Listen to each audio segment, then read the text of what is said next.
Okay, so my name is Sanara, and my son's name is Daniel. He's 10 years old. And our journey into the whole vision therapy thing kind of took a while. I first recognized he had a problem when he was about 4 years old in K4, and he was the last kid to learn the letters of the alphabet. He just struggled to recognize the letters. And so, like any good mom, I thought, well, okay, I'll just work on it with him and get some flashcards and things like that.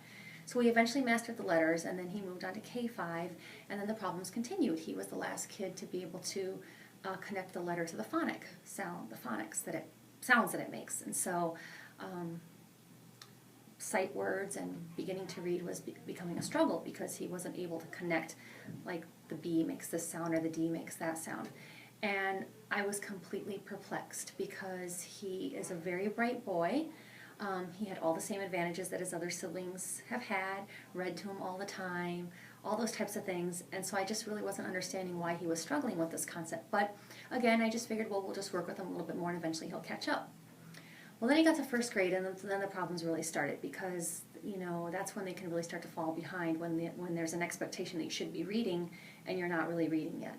So that's when I really started to think, I think there's a problem here. I just don't think that he's just slow on the uptake. I think there's a problem. But his teacher assured me that he was just a late bloomer. He's very bright. He's a super smart kid. He's got all the concepts down. He's just a late bloomer. We'll get one of the reading specialists to work with him, and we'll just bring him up to speed.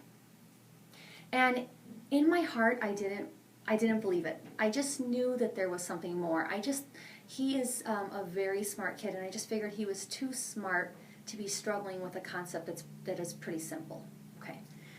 So we had him working with a reading specialist, and despite that, he was still continuing to fall behind. So at the semester break, I had said, I know that you think that he's fine, but I think I'd like to get him tested. And this was really my prompting. They were just assuring me that he was fine. And so kind of a lesson learned as a parent. If you think something's wrong, probably something is, and you just need to push for it. So I asked for just a referral. If I wanted to check and see what's wrong, who would I speak with? And so I was referred to like one of those psychoeducational people who kind of test for everything: ADD, ADHD, dyslexia, the whole gamut. And it was a very comprehensive 2-day thing.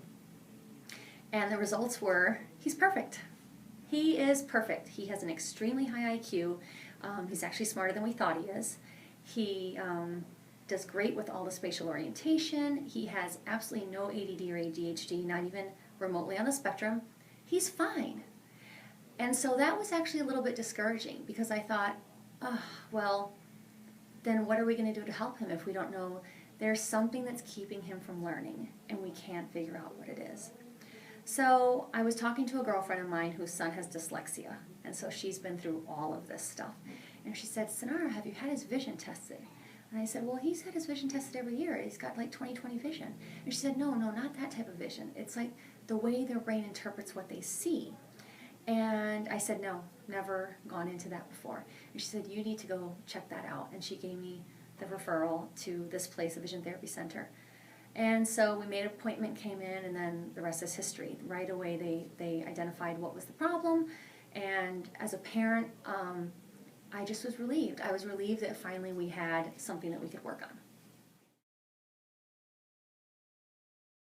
on. It is a complete and total pain.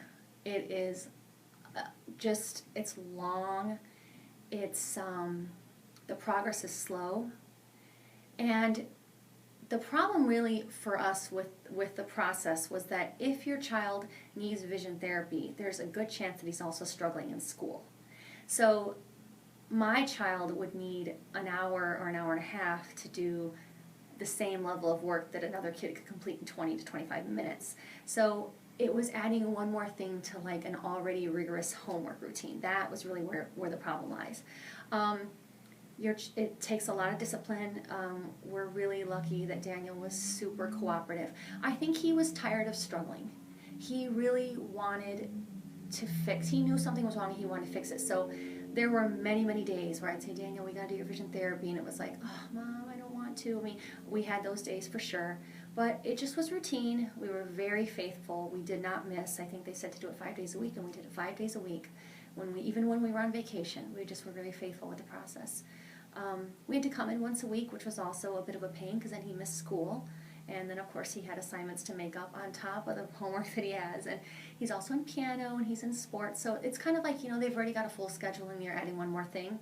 But we started to see progress right away. And so I knew that we were doing the right thing. And Daniel, too, I think beyond just helping him academically, his self-esteem went through the roof because I think up until this point he just thought he was dumb. And he's not. And so for him, it was just, I think he was relieved to know I'm a smart kid. I just got to fix my vision.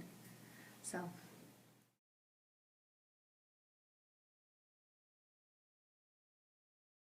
Okay. It's changed Daniel in every way imaginable, honestly. It's changed his personality. That is the biggest thing. He used to be kind of a difficult child.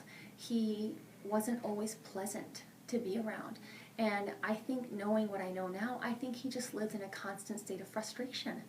And when you're frustrated all the time, it's just hard to be an upbeat kid. And so he just wasn't always the most likable of my children.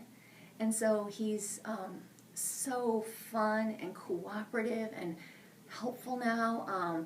His self-esteem is totally different. He knows that he's a smart kid. His grades are better. I mean, he was honestly a B, C student with like an occasional D. If he had an A, it was like reason to celebrate. He got the A's like in PE and art. Mm-hmm. Now he's got almost all A's. He's got like maybe one B right now, no C's or D's. His grades are great. He's caught up to his class. He was about a grade level behind in reading, and now he's right on track with that.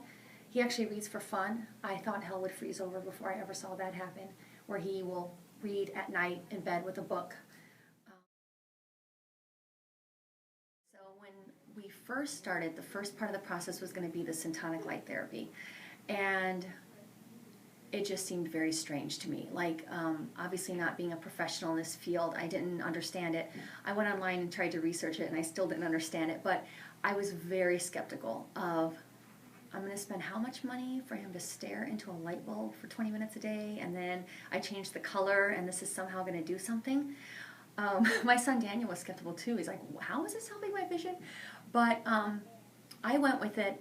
My entire feeling about this vision therapy process was I would never be able to forgive myself if this could be the solution and I didn't do it. That was my theory. It was expensive. It was time-consuming. Some parts were weird and I didn't quite understand them. But my child is struggling, and so what if this is a solution and I'm choosing to ignore it? As a parent, I wouldn't be able to live with that. So we went with it, and we saw immediate results with the Syntonics, with the light therapy. I saw progress right away. Just in his ability to even pay attention to his schoolwork, his ability to read. Up until that point, he could recognize every sight word or every word individually, but he couldn't piece them together. And he couldn't read more than about a page of print without saying, Mom, can I be done? Can I be done? And so right away, his tolerance for reading, like he was able to read further into a chapter than he had before the Syntonics. So right away I knew, okay, whatever that was, it's doing something. And so of course then we went on to the next phase, which was all of the exercises, and that's when things really started to improve.